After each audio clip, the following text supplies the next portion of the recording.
How to log in into the Walgreens Employee Portal. Welcome to the channel and let's start with a video.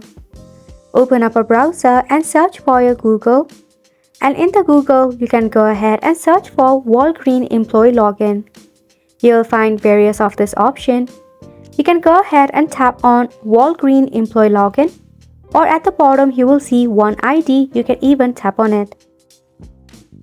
So go ahead and select your work location first and foremost. Then tap on Continue.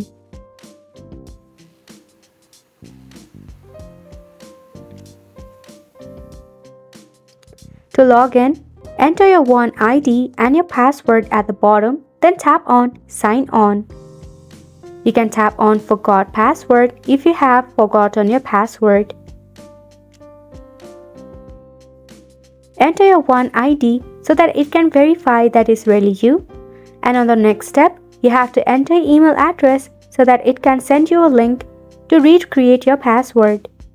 So go ahead and check on your email address as well. Or if not, you can also enter your SSN to log in to your account. And that is pretty much it for this video as well. Thank you so much for tuning in. We'll see you very soon.